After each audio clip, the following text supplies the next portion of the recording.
Hello everyone, welcome to success salt. मेरा नाम है राकेश कुमार और इस लेक्चर हम डिस्कस करने जा रहे हैं मिशन एसबीआई 2022। जैसा कि आप सबको पता है कि क्लर्क का पीटी हो चुका है और पीओ का पीटी अभी बाकी है।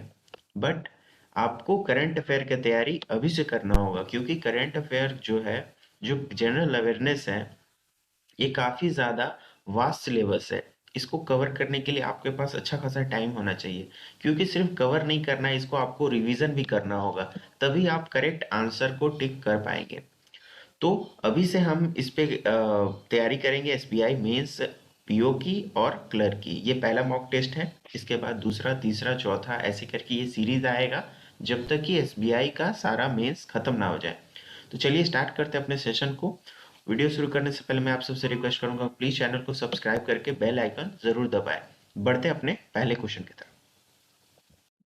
तो हमारा पहला क्वेश्चन है, recently India contribute dash for UN trust fund for counter terrorism. हाल ही में भारत ने आतंकवाद से निपटने के लिए संयुक्त राष्ट्र ट्रस्ट फंड के लिए डैश का योगदान दिया है। आपको बताना है कि कितने डॉलर का अमाउंट डोनेट किया गया है इंडिया द्वारा UN trust fund for counter terrorism में। आपके पास ऑप्शन है $300,000, $400,000, $500,000, $200,000 या $100,000। राइट आंसर हो जाएगा ऑप्शन ऑप्शन सी, $500,000। तो $500,000 डोनेट किया गया भारत द्वारा यूएन काउंटर टेररिज्म फंड में। ठीक है। अब यूएनएससी जो यूनाइटेड नेशन सिक्योरिटी काउंसिल है, इसमें कितने मेंबर है? तो मेंबर है टोटल 15। और अभी इसकी प्रेसिडेंसी किसके पास है? घाना के पास। ठीक है। और ये जो मीटिंग हुआ था, ये कहाँ हुआ था? नई दिल्ली में। India contribute $500,000 to United Nation trust fund for counter terrorism this year. Okay, बढ़ते हैं अपने अगले क्वेश्चन की तरफ।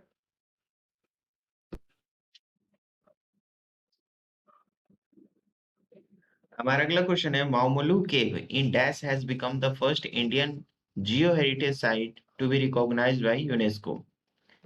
माउमोलू गुफा डैश में यूनेस्को द्वारा मान्यता प्राप्त पहली भारतीय भू विरासत स्थल बन गई है। आपको बताना है ये गुफा कौन से राज्य में स्थित है? मणिपुर, मेघालय, मिजोरम, असम या अरुणाचल प्रदेश। राइट आंसर हो जाएगा हमारा ऑप्शन ऑप्शन बी, मेघालय। तो मेघालय के ईस्ट काशी हिल डिस्ट्रिक्ट में ये गुफा स्थित है। और ये पहले 100 जो जियोलॉजिकल हेरिटेज साइट लिस्ट किए गए हैं international union of geological science द्वारा, उनमें से एक है। अब मेघालय का कुछ स्टैटिक्स जान लेते हैं। यहाँ का कैपिटल है शिलोंग। यहाँ का फॉर्मेशन डे है 21 जनवरी 1972 को इसको फॉर्म किया गया था। और गवर्नर है यहाँ के बीडी मिश्रा। और चीफ मिनिस्टर है कॉनराड संगमा। बढ़ते हैं अपने अगले क्वेश्चन की तरफ। हमारा अगला क्वेश्चन है, what is the theme of world city day 2022। World city day जो कि ऑब्जर्व किया जाता है 31 अक्टूबर 2022 को किया गया था। आपको बताना है कि इसका थीम क्या है। थीम काफी सिंपल है। Option A, act local global. ठीक है। थीम काफी ज्यादा इंपॉर्टेंट हो जाता है किसी भी एग्जाम के लिए। आजकल थीम बहुत ज्यादा पूछे जाते हैं, आपको थीम पता होना चाहिए। तो इस साल का वर्ल्ड सिटी डे 2022 का थीम क्या है? Act local to go global. ठीक है, आगे बढ़ते हैं। हमारा अगला क्वेश्चन है, where was India second national model Vedic school inaugurated recently. हाल ही में भारत के द्वारा राष्ट्रीय मॉडल वैदिक स्कूल का उद्घाटन कहाँ किया गया? ये दूसरे जो राष्ट्रीय मॉडल वैदिक स्कूल है उसका उद्घाटन किया गया है। एक क्वेश्चन और बन सकता है कि पहला राष्ट्रीय आदर्श विद्यालय जो मॉडल स्कूल है वो कहाँ इनॉग्रेट किया गया था? तो पहला तो हो जाएगा आपका उज्जैन एमपी। आपको बताना है कि दूसरा कहाँ पर इनॉग्रेट किया गया? पुरी, बद्रीनाथ, सिंगेरी, द्वारका या गुवाहाटी। राइट आंसर हो जाएगा ऑप्शन ऑप्शन ए, पुरी। तो पुरी, भुवनेश्वर में सेकेंड मॉडल वैदिक स्कूल का उद्घाटन किया गया है। और ये किसके द्वारा किया गया है? एजुकेशन मिनिस्टर श्री धर्मेंद्र प्रधान जी द्वारा इसका उद्घाटन किया गया है। ठीक है, आगे बढ़ते हैं अपने अगले क्वेश्चन की तरफ। हमारा अगला क्वेश्चन है, recently defence minister Rajnath Singh dedicated 75 infrastructure project worth rupees dash to the nation. हाल ही में रक्षा मंत्री राजनाथ सिंह ने डैश की 75 बुनियादी ढांचा परियोजनाओं को राष्ट्र को समर्पित किया है। आपको बताना है ये जो 75 इंफ्रास्ट्रक्चर प्रोजेक्ट है ये कितने वर्थ का, कितने अमाउंट का है। राइट आंसर हो जाएगा हमारा ऑप्शन ऑप्शन सी 2180 करोड़। अब 2180 करोड़ किसके लिए एलोकेट किया गया है? To BRO, border road organisation के लिए। और ये जो रोड है कंस्ट्रक्ट करेंगे लद्दाख में। और लद्दाख के जो लेफ्टिनेंट गवर्नर है इनका नाम क्या है? राधा कृष्ण माथुर। तो एक अमाउंट इंपॉर्टेंट है। दूसरा, इसे किसने डेडिकेट किया है? मिस्टर राजनाथ सिंह जी ने। बढ़ते अपने अगले क्वेश्चन की तरफ। हमारा अगला क्वेश्चन है MIT trilat is the first joint maritime exercise among the navy of India dash dash navy. आपको बताना है कि MIT ट्राइलेट भारतीय नौसेनाओं और किन और दो देशों की नौसेनाओं के बीच हुआ। राइट आंसर क्या हो जाएगा? Option D, Mozambique and Tanzania. तो मोजाम्बिक और तंजानिया इन दो देशों के नेवी और भारत की नेवी के बीच में पहला MIT ट्राइलेट एक्सरसाइज हुआ।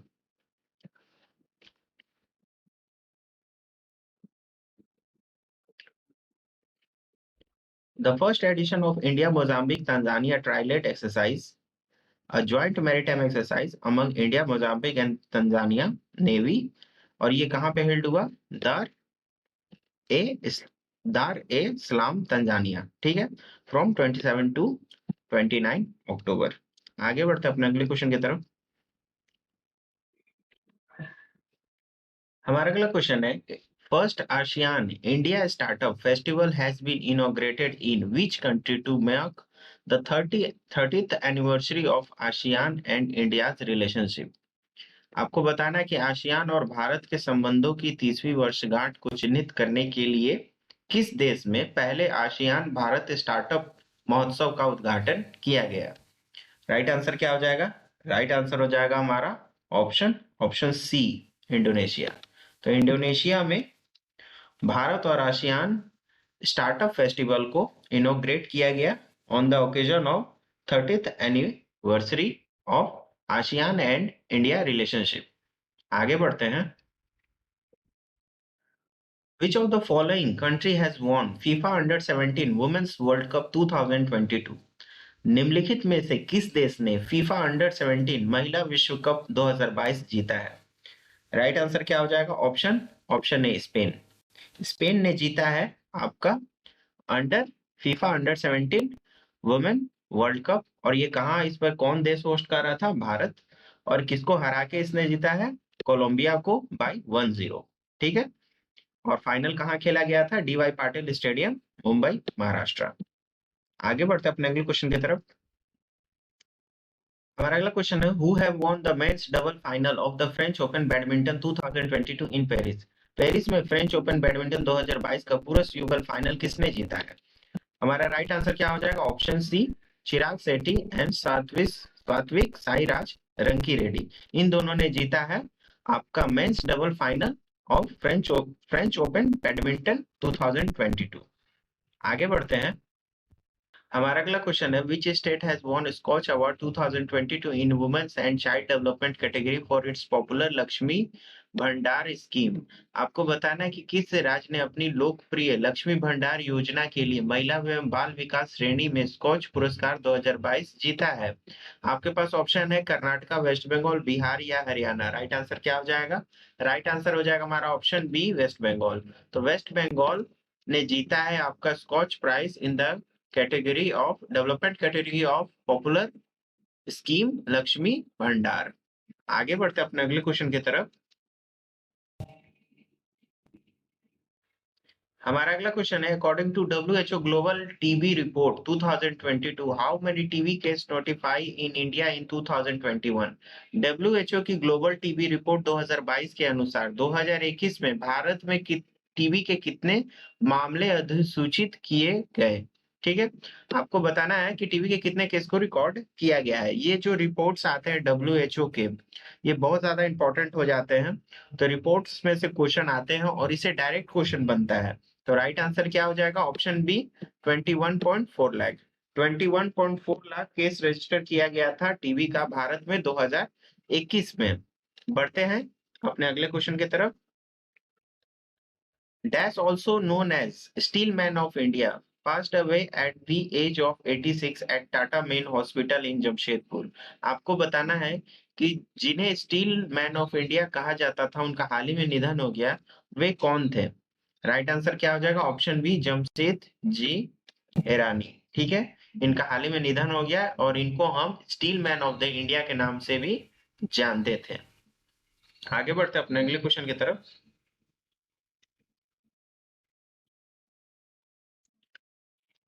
Which state has inaugurated North India's first hyperscale data center, Yota Yota D1 building?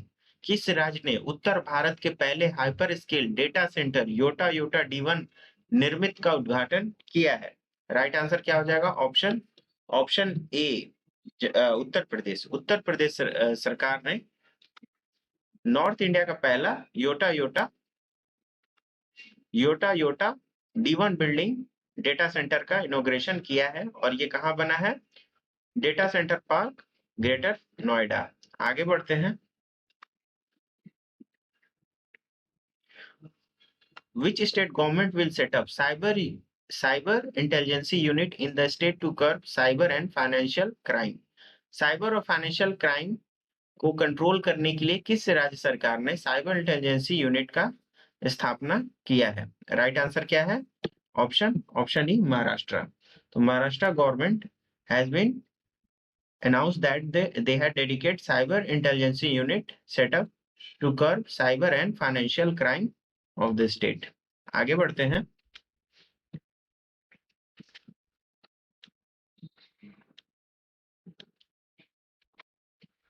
What is the theme of World Vegan Day?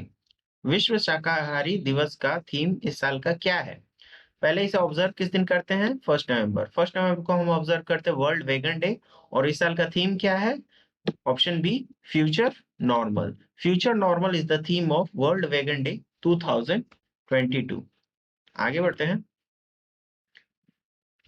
Ministry of Electronic and IT has approved the setting up of a greenfield electronic manufacturing cluster EMC in Ranjangaon of which state?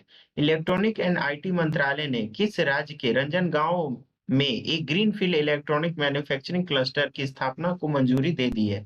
Right answer हो जाएगा option B Maharashtra. तो महाराष्ट्र का जो गांव है रंजनगांव, इसमें ministry of electronic and IT has approved a greenfield electronic manufacturing cluster of phase 3 in Maharashtra. आगे बढ़ते हैं।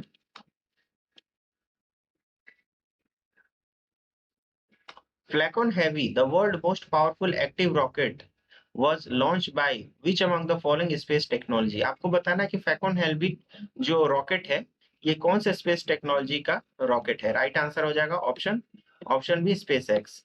तो स्पेस एक्स जो है इसका जो सबसे हेवीएस्ट रॉकेट है उसका नाम है फ्लैकन heavy.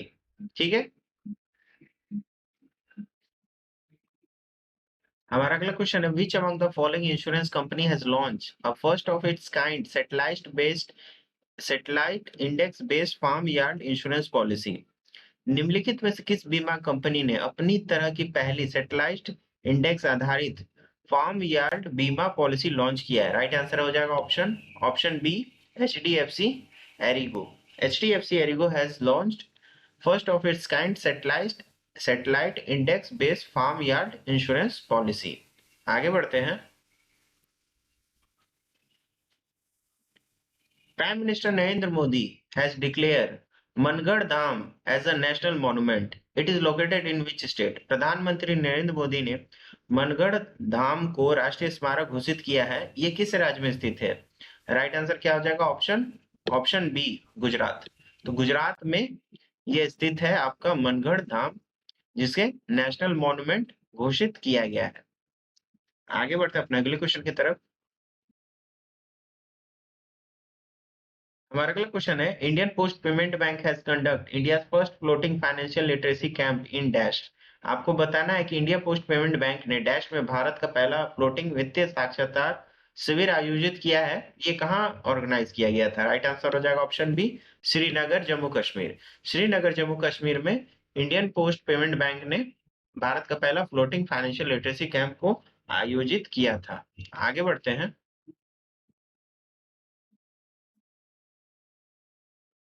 Who is the first voter of independent India exercised his right to franchise for 34th time for the Himachal Pradesh Assembly election? स्वतंत्र भारत के पहले मतदाता कौन है जिन्होंने हिमाचल प्रदेश विधानसभा चुनाव के लिए 34 बार अपने मत अधिकार का प्रयोग किया है? राइट आंसर हो जाएगा ऑप्शन बी, श्याम शरण नेगी। श्याम शरण नेगी भारत के पहले first voter of independent India है जिन्होंने 34th टाइम अपना वोट को मतदाता का अधिकार का प्रयोग किया है। आगे बढ़ते हैं।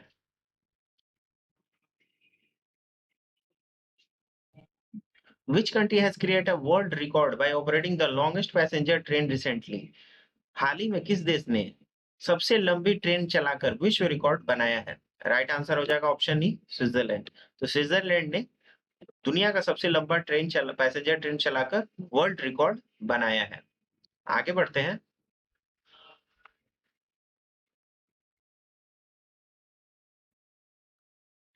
UN General Assembly designated as Dash World Tsunami Awareness Day. संयुक्त राष्ट्र महासभा ने डैश को विश्व सुनामी जागरूकता दिवस के रूप में नामित किया है। आपको बताना है किस दिन को इसे ऑब्जर्व किया जाएगा। राइट आंसर हो जाएगा ऑप्शन ई, 5 नवंबर। तो 5 नवंबर को हम ऑब्जर्व करेंगे वर्ल्ड सुनामी अवेयरनेस डे। आगे बढ़ते हैं। हमारा अगला क्वेश्चन है who was appointed as the honorary member in the general division of order of Australia for his service to Australia India bilateral relationship. Australia Bharat द्विपक्षीय संबंधों के लिए उनकी सेवाओं के लिए general division of the order Australia के मानक सदस्य के रूप में किसे नियुक्त किया गया है? राइट आंसर हो जाएगा हमारा option C, Amit Das Gupta. Amit Das Gupta has been appointed as the honorary member in the general division of order of Australia. आगे बढ़ते हैं अपने अगले question. The Unique Identification Authority of India (UIDAI) has launched a new AI/ML-based chatbot for better residence experience. What is the name of the chatbot?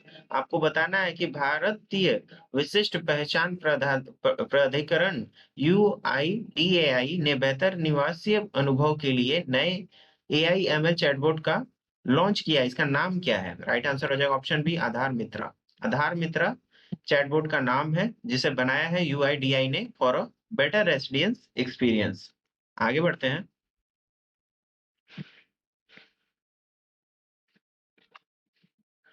The Indian men's team has won first gold medal by defeating which country in Asian Squash Team Championship? भारतीय पुरुष team ने एशियाई squash team championship में किस देश को हराकर अपना पहला स्वर्ण पदक जीता है? राइट आंसर हो जाएगा ऑप्शन डी, कुवैत।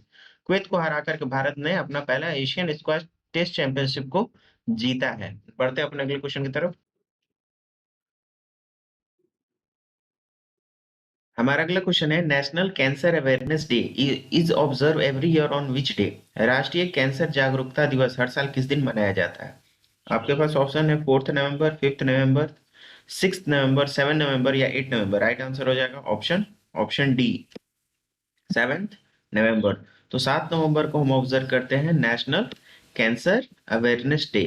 बहुत ज्यादा इंपॉर्टेंट क्वेश्चन है, आपको याद रखना होगा। आगे बढ़ते हैं।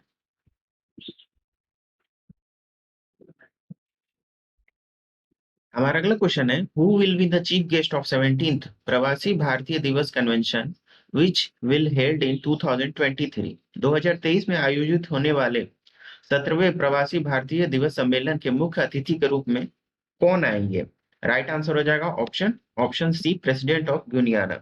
ठीक है, तो प्रेसिडेंट ऑफ गुनियाना जो है वो इस साल के चीफ गेस्ट रहेंगे और ये इस बार कहाँ ऑब्जर्व किया जाएगा? Indore, Madhya Pradesh. Guyana president doctor Mohamed Irfaan Ali to be chief guest of 17th Pravasi भारतीय दिवस कन्वेंशन। बहुत ज्यादा इंपॉर्टेंट क्वेश्चन है, इससे मुझे लगता है कि कोई ना कोई एग्जाम में इससे क्वेश्चन बनेगा। आगे बढ़ते हैं। Who was elected as the new president of International Hockey Federation? अंतर्राष्ट्रीय हॉकी महासंघ के नए अध्यक्ष के रूप में किसे चुना गया है? राइट आंसर हो जाएगा ऑप्शन बी, मोहम्मद तैयब इकराम। ठीक है, Mohammad Tayyab Ikram has been elected as a international hockey federation new president. आगे बढ़ते हैं। Who has appointed as a part-time, non-official director as well as non-executive chairman of Punjab National Bank for a term of 3 year?